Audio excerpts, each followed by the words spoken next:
Hello students, welcome to Legacy IAS Academy. In today's video, we are going to discuss about a recent case where Indian student has self-deported herself after the United States authorities has revoked her visa. And the reason behind this revocation was because she was supporting the Hamas, the terrorist organization which is responsible for carrying out a deadly attack against the territory of Israel on the October 7th, 2023. Then obviously we know that how the entire situation has unfolded after that. Israel launched a massive retaliatory strike targeting the region of Gaza Strip and also a part of Lebanon, because Hezbollah from Lebanon was also indirectly supporting the Hamas, Hamas group and Hamas organization. Now we know that in the present context, in the present situation, Israel and Hamas as well as Israel and Hezbollah both have reached a ceasefire deal and ceasefire agreement.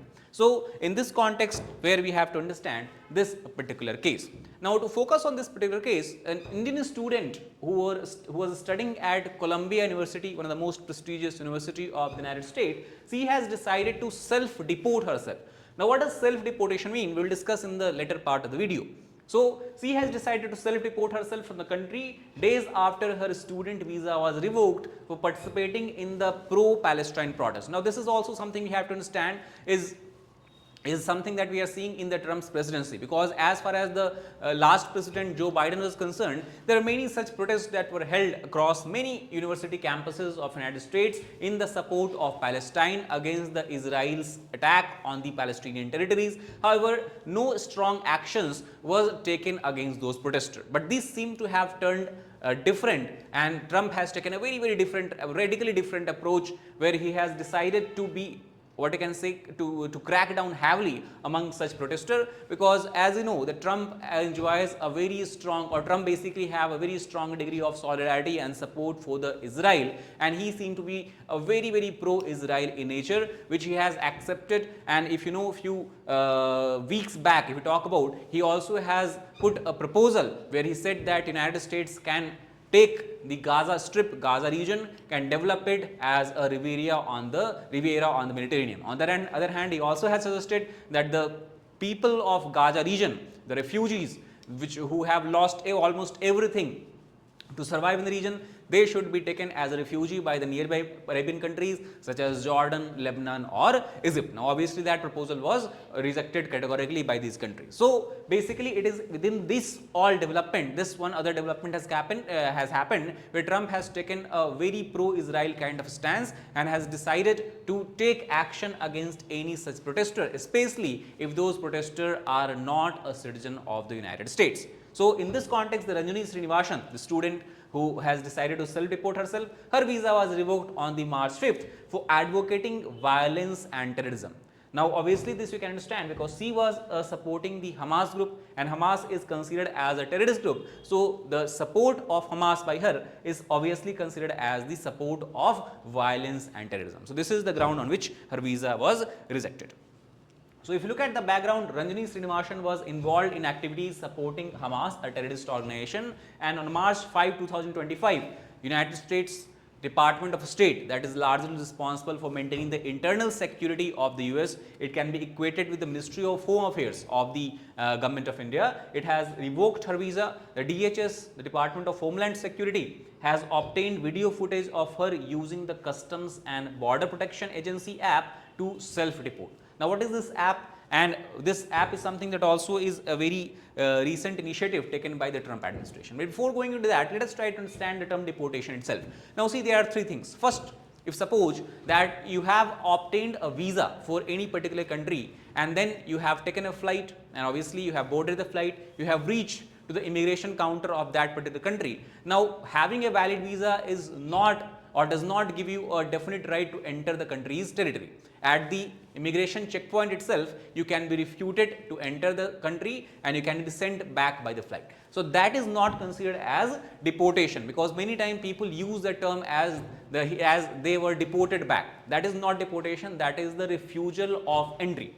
So when the term deportation is used, deportation is a term that is used if suppose you have entered already the country's territory, whether with a visa or without a visa, and then when security officials or the police have caught you, maybe you were involved in crime, maybe your visa was already expired, or maybe you are not in a possession of valid visa or valid document. In that case, the security forces, the police forces, they will take you to the detention center, your matter will be referred to the court, and then court will finally hear your appeal, and based on your conditions, based on your argument, court can ask the government of that particular nation to grant you some kind of asylum, or if they are not convinced that your stay is genuine there or the reason for your overstay is genuine, you can be deported back by the flight back to your home country. So that process, when you are sent back to your home country from within the country's, other country's territory, is what we call as the deportation. So there is two things, refusal of entry and deportation. Now the term here that is used is self-deportation in this context. So what is self-deportation? Now it is obvious from the term itself that self-deportation, this is a term or approach that is largely used in the countries such as United States, United Kingdom, which witnesses a lot of illegal immigration. In this context, self-deportation basically is the kind of mechanism that an individual has that allows them to otherwise an inadmissible person to voluntarily depart a country for which they have no legal ties to, rather than face removal proceedings in front of the native court system. So rather than facing court, rather than going in the detention center and then putting an appeal for staying longer in that country, if you feel that yes, now it is better for me to return back to my home country, you can then use the option of self-deportation, and your this exit from that country will be expedited without any kind of what you can call as delay. So this is the kind of option that has been taken by the Indian student we are talking about. Now, if we talk about the self-deport app which has been used by the student, and not only the student but maybe many other students also and many other citizens also, that is the US Department of Homeland Security has launched a new app that officials say will allow immigrants suspected of being in the country illegally to report when they self-deport. And the move comes after the Trump administration has shut down the CBP-1 app that was used earlier during the Biden's presidency that facilitated the legal entry of migrants at the border. Now, if we talk about the CBP-1 app itself, it was an app where suppose a person has reached at the US-Mexico border, and at that place when he reached the border, he can then schedule an interview with the border guards and immigration officials, and based on case-to-case basis, then they can be allowed entry temporarily for the United States unless and until their matter is resolved by the court. So this was the app that was widely being used under the Biden's presidency. However, Trump, as you know, is anti-immigration, and that is why he has completely shut down this app, and on the place of CBP-1, he has come up with the self-deport app, where the faster exit of illegal immigrants can be facilitated in a shorter course of time. Now, CBP Home app will have a self-deportation reporting feature, letting immigrants submit their intent to depart so that even they can avoid facing any kind of arrest or detention. So it basically is beneficial for both. For example, if an illegal immigrant feel that he has made a mistake, or there is very less chance that he may be allowed any kind of stay in the United States, even if the matter is referred to court, it will further leave him further embarrassment. It will basically allow him to submit his intent to depart, and then he can then leave the country without having any kind of embarrassment. So also it will reduce the burden of the US government agencies and will reduce the overall expenses in the litigation process as such.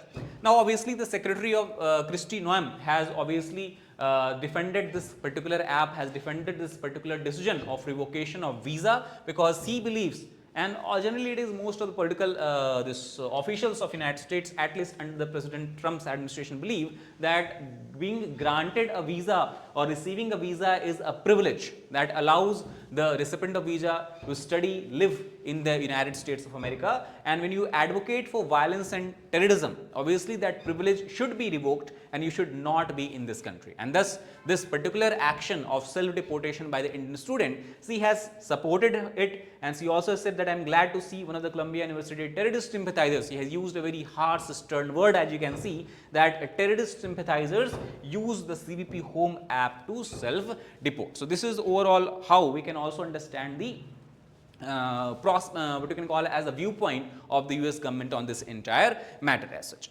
Now, if you look at the Ranjani Srinivasan, obviously she was a bright student, and this is seen from the case where she was studying on the in the university on several scholarships. She was doing a doctoral research in urban planning, and she was also doing research at Columbia's Graduate School of Architecture, Planning and Preservation.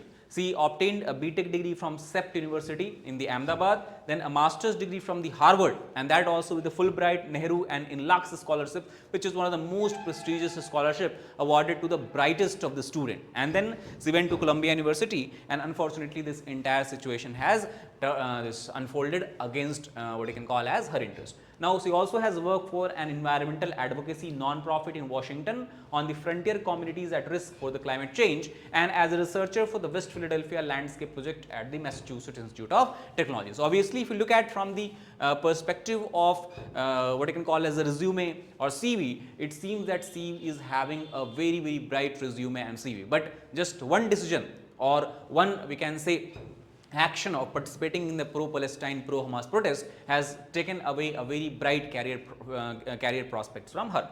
Also, if we talk about the website, it clearly mentions on the university that she preferred a they pronoun. So, this is something that also we have to understand. Now, very interestingly, if we talk about the Columbia University, it has always been in news, especially after the beginning of pro-Palestine or pro-Hamas support in the United States after the Israel's attack on the Gaza Strip. So, Columbia University has been on the ground zero of a student protest in support of Palestine amid the raging Hamas-Israel war. And the case of Srinivas is not the first and isolated case. Earlier also you have the case, a very interesting case actually, of Mahmood Khalil.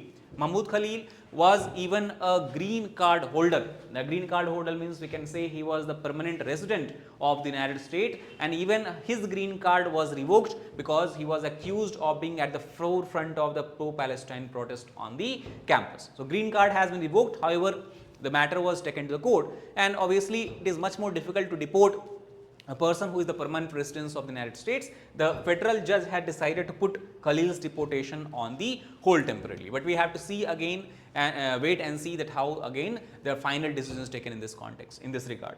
Apart from that, another student by the name of Lekha Cordia, she was arrested last year for her involvement in the pro-Palestine protest in the New York as well. So, by seeing that so many protests has erupted, so many students of Columbia University has participated in such protests, the government of United States has decided and has deputed the Deputy Attorney General of US called as Todd Blanche to investigate the matter, and with the help of Justice Department and the Homeland Security, they are trying to investigate that whether Columbia University was harboring and concealing illegal alien on its campus. So, this is also a matter of further investigation. So, that is all about this particular video. I hope you got the idea about how this entire situation has unfolded, how and why Ranjani Srinivas, a bright student from India, decided to self-deport herself, and how self-deportation differs from the deportation or refusal of entry to a country's territory.